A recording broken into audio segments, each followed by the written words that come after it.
Hello everyone and welcome back to the Great Book of Grudges. My name is Nathan and we're back with another Total War Warhammer video. Today we're going to do something a little bit different, a tier list, because those are always fun and I've never actually done one on the channel before. So with that being said, the Total War Warhammer series is absolutely massive. We're right now near the end of the second game of the series and eagerly awaiting the third, but between that there has been a bunch of DLC. There are 4 different classifications of DLC for Total War Warhammer. The first is cosmetic, the second is a Lord Pack, the third is a Race Pack, and then fourth is free downloadable content, FLC. Now, I have thousands of hours into the Total War Warhammer series. I'm a long-standing fan of both Warhammer, over 20 years in fact, and of course Total War.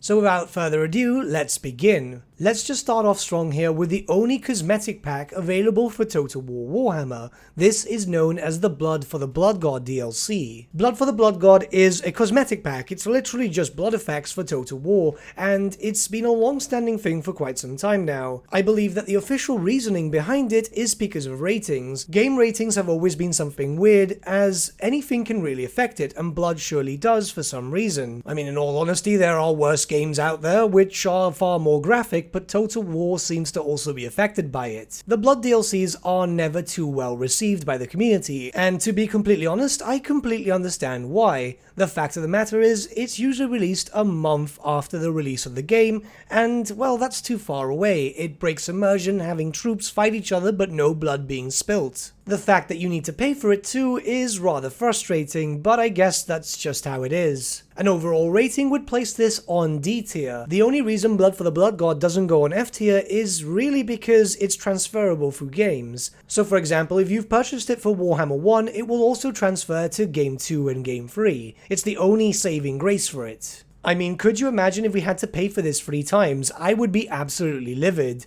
But let's start moving on into the DLC Lord Packs. The first Lord Pack is the Grim and the Grave, the first ever one that was added into Warhammer 1. A rather interesting Lord Pack which introduces a bunch of stuff for the Empire and the Vampire counts. The legendary Lord characters are Volkmar the Grim, the basic battle pope for the Empire, and Helmengorst, a nobody for the Vampire counts. Honestly, when it comes to stuff for the Empire, there's nothing too exciting here. Yes, you can get the Archlector Lord, but even then, they're just generally not used. Volkmar is fun though, and it's always great to have another Legendary Lord option, though he starts at Altdorf too, so it's always best to start with Karl Franz. The benefits are just better. When it comes to the Vampire counts, you get some pretty good units like Corpse Carts and Mortis Engines, so that's always really the best benefit. I still stand that Gorst is a massive mistake and should never have been added in favor of someone else, but we'll just keep it at that. And of course, this DLC also has a bunch of regiments of renown for both races. So with all that being said, I'd say that this DLC is B tier. Yes, it could be better, but it's actually got a few things which will make your campaigns feel a lot more complete. The King and the Warlord is the next Lord Pack DLC, this time focused around the greenskins, more specifically goblins, and the dwarfs. It introduces Skarsnik for the greenskins, a Night Goblin war boss with a lot of strength to him, and Belegar Ironhammer for the dwarfs, a king without a hold. Their starting positions are rather interesting as it gives you a lot more flavor. They're not in the typical areas where you would expect these characters. And once again, this DLC introduces regiments of renown for both the dwarfs and the greenskins. The only real problem with this DLC is the fact that Belegar Ironhammer is one of the least fun lords to play. His mechanic itself is rather outdated over the years, and despite the fact that the dwarfs themselves have received a rework, Belegar has not. It's really strange as to why that has happened. With all that being said, I'm gonna have to put this DLC into C tier. It's fun, and it's got some interesting start positions, but it really doesn't bring anything new to the table. The units themselves added through this DLC aren't really essential. The only things through this DLC which I would say are essential are the regiments of renown. That's all the Lord Packs for Warhammer 1, there wasn't really too many, but let's move on to the Lord Packs of Warhammer 2. And first we have the Queen and the Crone, a Lord Pack for the High Elves and the Dark Elves, which introduces Alariel the Everqueen for the High Elves, and Crone Queen Hellebrand for the Dark Elves. Before anything, Warhammer 2 DLCs were always better than Warhammer 1,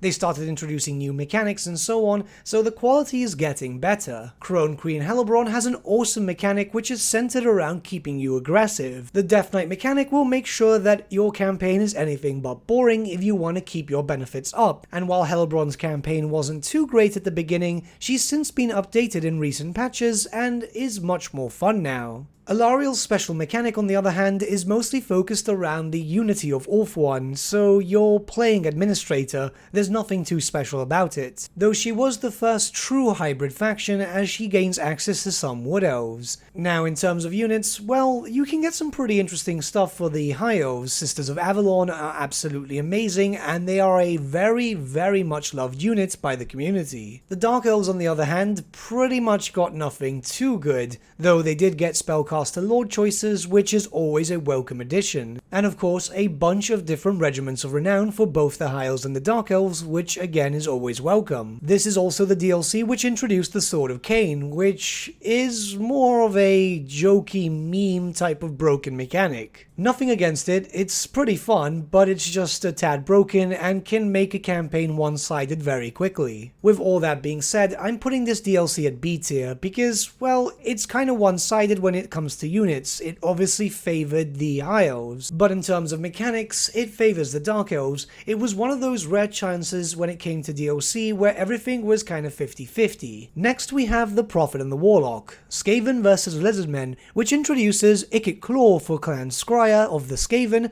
and Tahenowin for the Lizardmen. This is where the obvious Skaven focus started coming into the Total War series, where a bunch of stuff was added in for both, though it is very easy to tell that the Skaven got the most love. Clan Scryer of the Skaven were made very unique with this DLC drop. Not only did they have access to the Forbidden Workshop, which would allow you to tinker around with all your different types of weapons teams and machinery, but with this faction you could drop what is essentially a literal nuclear bomb. A bunch of weapons teams were added in too, giving the Skaven a lot of heavy dakka. In fact, this is one of those DLC packs which would be considered essential if you want to play as Skaven. The Lizardmen, on the other hand, got the short end of the stick, though they still got a lot of really fun stuff. Tahenowin, the Prophet of Sotek, is a really popular character from the tabletop, and his unique mechanics are centered around capturing slaves and sacrificing them to Sotek. A rather interesting mechanic which can actually be kind of fun, as you will get a lot of benefits from it.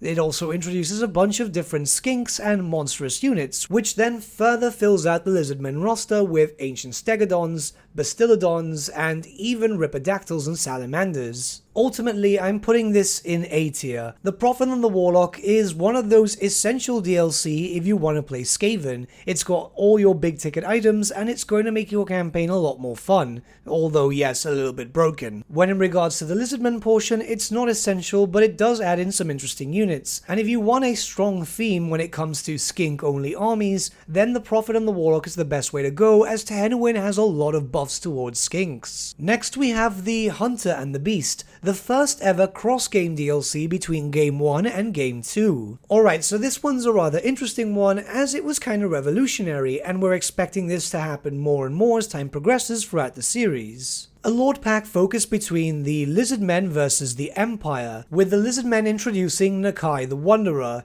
This was a Horde-based faction, however, it was an attempt to try out Hordes in a different sense, and it didn't work. The Empire, on the other hand, was introduced to Marcus Wolfheart, an archer which doesn't seem to be able to smile. A bunch of different units were added in for both factions, and while the campaign is rather thematic and does not take place with the Vortex campaign, it is rather lackluster and doesn't really bring too much to the table. Yeah, it's cool, but it could be better. That being said, the Lizardmen do get some cool units, like for example the Dread Saurian, or even the new types of Croxigors, which made the campaign more focused on large monsters even more. The Dread Saurian is rather memey, and well, what can you expect? It's essentially just a giant alligator. The Empire of Man got the short end of the stick here. Basically, what? Archers and war wagons. War wagons aren't really too popular, and with obvious reason. They're just something else to micromanage, which in all honesty isn't that good. Archers, on the other hand, end up being the core unit for all Empire factions very early on.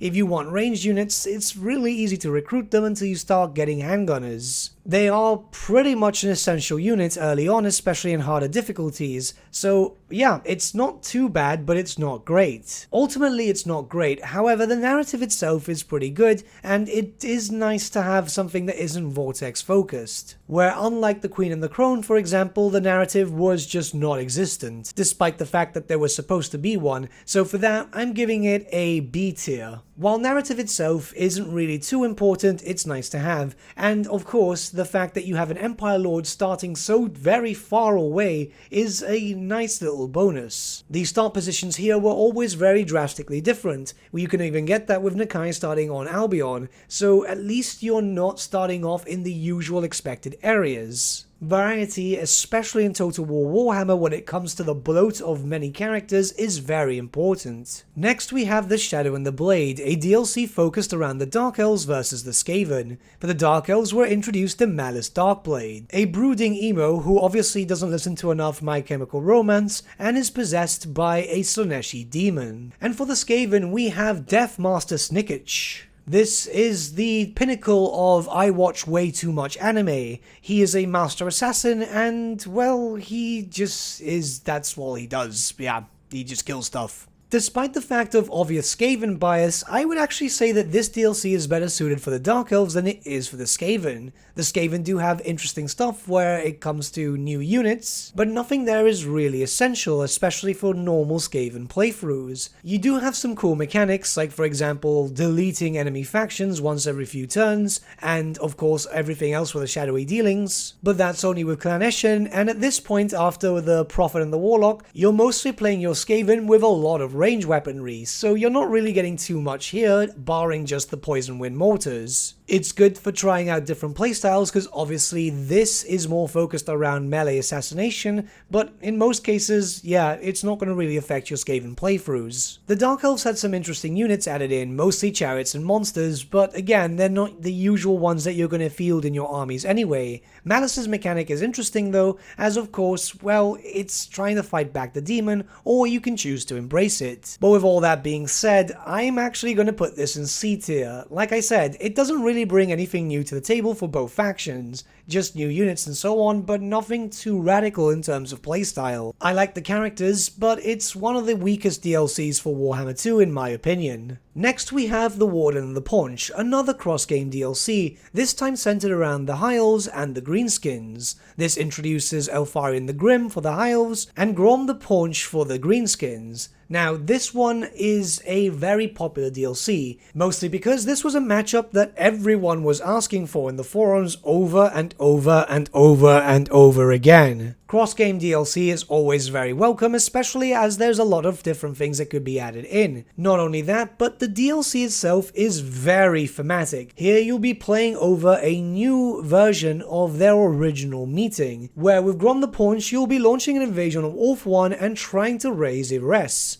Now with Elfarion the Grim, however, you're trying to track down this goblin and you are going to interrogate people with your Batman-like tendencies. Interesting mechanics have been added all around, such as Elfarion's dodging mechanic, where you can interrogate and kill off characters, and Grom's food mechanic. You're also getting a bunch of different units for both factions, and all of them, while not essential, are incredibly thematic. You can get massive rogue idols, war lions of Shrace, and not only that, but Elfarion has a unique unit roster known as Elfarion's Mistwalkers. Now this DLC I'm placing on A tier, mainly because this is how DLC Lord Packs should be in all future iterations. Both factions got a healthy dose of different things, and it's very obvious that it was centered very well here. I'd say that out of all the DLC packs released for Total War Warhammer so far at the time of recording this video, the Warden of the Paunch, at least for me, stands at one of the best. Here's hoping the quality of this style of DLC stays at this level. And now for the last Lord Pack DLC, the Twisted and the Twilight, another cross-game DLC between the Wood Elves and the Skaven. So again, Skaven bias, which is a bit of a shame, as the Wood Elves here finally got their much needed rework, and even then some things were just not too great, which eventually got fixed in later patches, don't you worry. For the Wood Elves were introduced to the Sisters of Twilight, twin legendary lords in one unit. Not only that, but were also introduced to Ariel, the Queen of Athaloran and the Avatar of Isha. For the Skaven were introduced to Throt the Unclean of Clan Moulder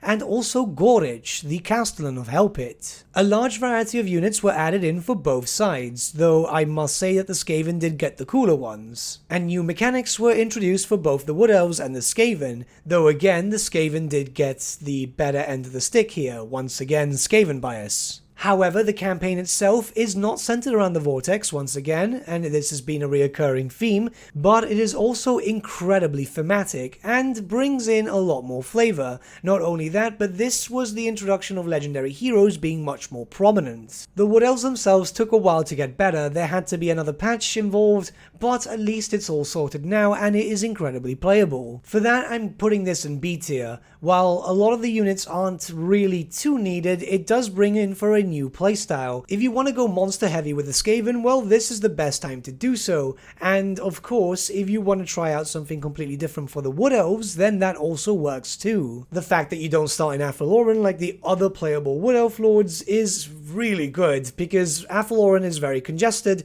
and you can't really do too much there until you start spreading out. With all that being said, we're finally done with the Lord packs as of the time of recording this video, but now let's start moving on to the race packs, the much bigger content drops. First and foremost, we have the Chaos Warriors, the infamous Day 1 DLC. Good lord, did this not cause drama. Day 1 DLC is obviously going to be received very negatively, and instead, Creative Assembly worked that around to the point of making this the pre-order incentive. Now, as it stands, the Warriors of Chaos are not in a good place. It's a DLC that desperately needs some updates, and we will get one down the line. But at this very moment, it's not a great faction to play. It's a Horde, which, let's be very honest, Horde factions are just not fun at all, and, well, they lack a lot of different things. Now, you do get a completely unique race here, well, not so much due to the inclusion of Norsca, but that's a topic for another day, and 3 different legendary lords. Each of them are quite stylized, and they're big names in the Warhammer universe. We're expecting a very lengthy Chaos rework eventually, so I would say that this is one of those DLCs which, yeah, pick it up, but only when it's on sale at the moment, and for that reason I'm gonna put it at D tier. While the race can be fun, especially with mods, it shouldn't really be mods which make the race fun. Not only that, but Hordes are just not fun at all, and they can just be exhausting to deal with, but I'm assuming that once Creative Assembly can have a second look at them, they will be much more fun. Next we have the Call of the Beastmen DLC,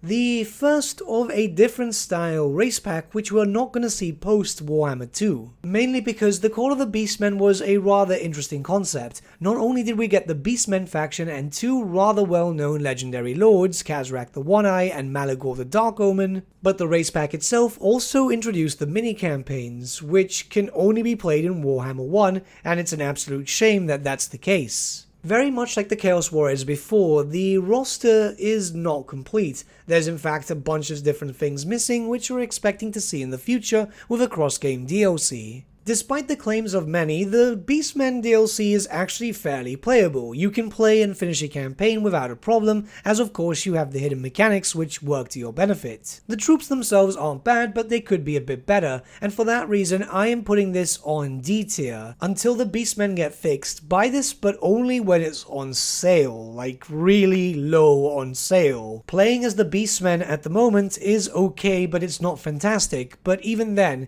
you're missing out on quite a lot, and they are in desperate need of a rework. Again, only buy this on sale. Next we have the Realm of the Wood Elves, a DLC which was the original introduction to the Wood Elf faction and race. Much like the Beastmen, they were not great prior to the patch that fixed them. Thankfully, a few months ago we managed to see a decent update, which now makes them a lot more fun. 2 legendary characters are available here, Orion, which is the avatar of Kurnos, and obviously Durfu, who is an absolute psychopath. Well, not so much anymore, the patch kinda made him more docile, but this introduces an area known as Athaloran, which is the homeland of the Wood Elves, and is quite the main central hub. While there is a Lord pack which introduces the Wood Elves too, this is the main bulk of all Wood Elf content. For that, I'm giving it C tier because, well, it's still something that you need to buy on the side. Truthfully, if it was the case that they were not updated now, I would have probably put them on F, because back then they were just very exhausting to play, and honestly the only way to actually play them was through cheesing.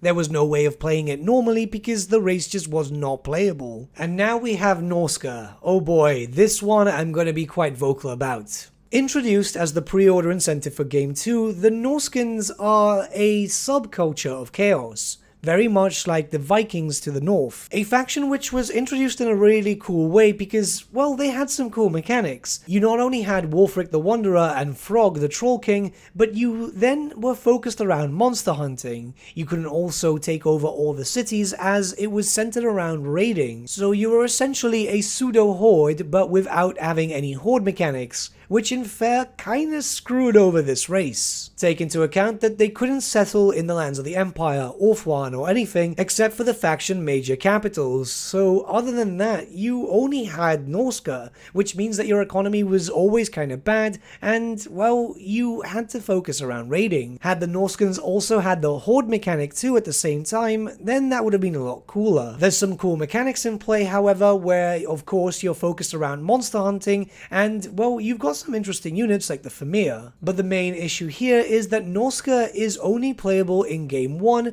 and only playable in Game 2 if you own the both games. For the longest time, Norsca was not even able to be playable in the Mortal Empires, and to date is still not playable in the Eye of the Vortex. There was this whole debacle about that, and it's still pretty much the same. Norsca has not changed and they're still lacking from a lot. For that, I'm putting them on F. Norsca probably is the race that is in most dire need of a rework. The Beastmen need one too, and so do the Warriors of Chaos, but in my personal opinion, yeah, they are far more enjoyable than Norsca. The only literal way to enjoy Norsca, I'd say, is through mods, and yeah, like I said before, mods shouldn't be the reason why you buy a race. Why are they the only ones that are on F tier and not alongside the Warriors of Chaos? Well, we know that the Warriors of Chaos are getting an update eventually. However, as of yet, we still don't know anything regarding Norsca and the future, which in my opinion is kinda sad. I really hope that they're brought up to snuff. It's just really needed. Now we'll move on to the DLC race packs of Warhammer 2. There's only 2 of them, so this won't take long. First, we have the Rise of the Tomb King DLC. A DLC which introduces the Tomb King race and faction from 8th edition into Total War Warhammer. This is where race packs took a drastic change in terms of quality. Not only did it introduce 4 legendary characters, Settra the Imperishable, Archon the Black, Khalida, and obviously Katep, which nobody cares about Katep, but introduced as close to a complete roster for the Tomb Kings. In fact, most of the stuff that was ever added in for the Tomb Kings in the tabletop was introduced directly through this DLC. I'm just gonna outright say it that the Tomb Kings deserve the S tier, a much requested race which was introduced with a bunch of different legendary characters. Not only that, but it's a complete roster, interesting new game mechanics which further made them more fun as it gave you a reason to go out and expand, and not only that, but the campaign itself was incredibly thematic. The level of theme was there, but it wasn't directly in your face. You were able to progress through that as you wished, and it didn't have to be so forced like, say for example, the Eye of the Vortex. This was a complete and drastic change for race packs all around, and I've just got to say that this is the pinnacle of DLC for Total War Warhammer, where it should be expected that any future race packs, and in fact Lord packs, take influence from this, and it's very much done so with other future packs. Let's just hope that this continues directly into Warhammer 3 and continues through that lifespan. And last we have the Curse of the Vampire Coast, which of course introduces the Vampire Coast. 4 legendary lords here: Luther Harkin, Celestra Diafin, Nikolaus von Karstein. Sorry, he's actually going as Count Noctilus now. Yes, Count Noctilus is an actual von Karstein. And last but not least, Aranessa, a mutant, not a vampire.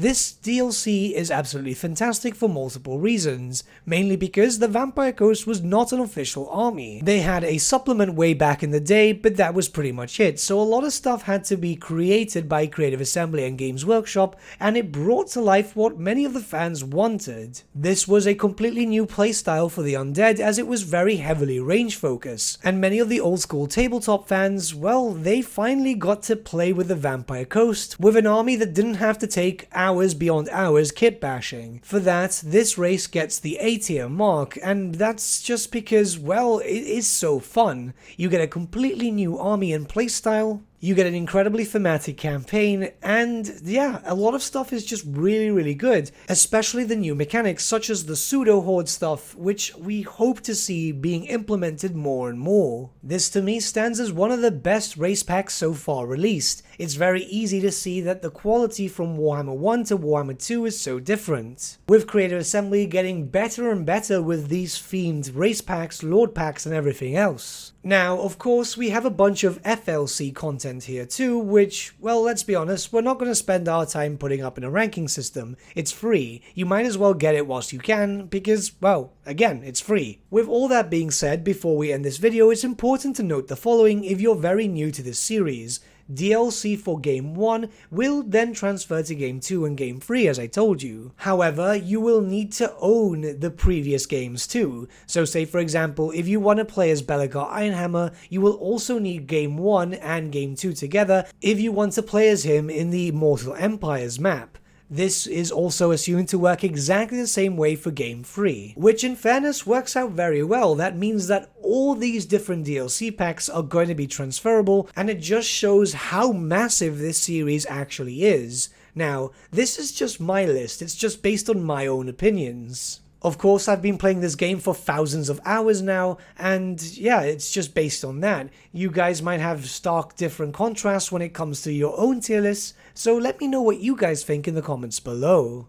But with that, my friends, we've come to the end of our video. Thank you so much for watching. If you did enjoy the video, might I suggest giving the video a like, or even subscribing to the channel, as it really does help us out.